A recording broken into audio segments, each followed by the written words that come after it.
Ledama, I think you're conflating issues. What you're describing is a situation prevailing where a farmer has delivered cane to a certain miller and they haven't been paid. And you're arguing that we need to provide mechanisms to ensure that they recover whatever they have delivered. That's a completely separate issue from the debate that we are having with Senator Oburu. Senator Oburu holds the position that there should be no exemption or restriction in the game, that it should be free and open. Unfortunately, and this played out here on Tuesday, I don't know if Senator Ambo was here, where we had farmers even from one region, the central region. We had farmers from Nandi, Uasin Gishu, and Kericho who appeared before the committee. The way it had previously been drafted in the law, where there was no this clause on exemption, the farmers were up in arms because they are saying, you are lumping us all up in one region without providing room for us to do now what you are asking that it be provided for them to deliver wherever they feel like they want to deliver.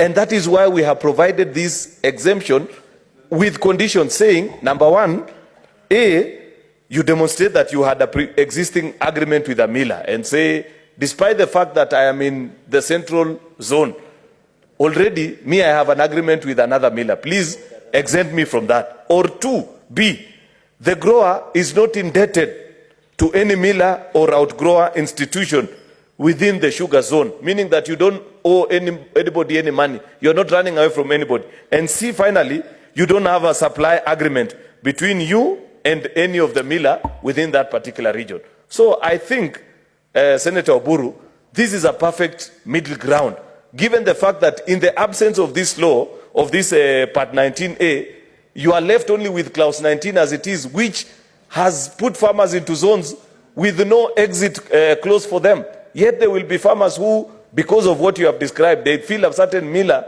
who is not within their zone treats them better, and they want to do business with that miller. So I thought that's a better middle ground.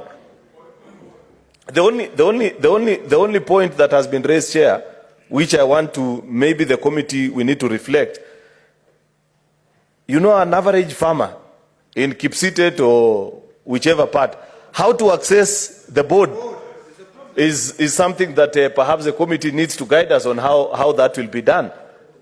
Because you don't want to leave a peasant farmer who has an acre or 2 or 5 acres of cane at the expense of a body that sits here in Nairobi. So probably there needs to be better drafting of that particular part. And it was until Senator Mandago said it that I actually thought about it and said, maybe either the chair needs to guide or we need to reflect, because the people in the house here are all representatives of sugarcane farmers. So we need, maybe as we go along with this discussion, Chair, after members have spoken, we need to sit down and agree on a better draft to this exemption other than leaving an interaction between farmers and the board.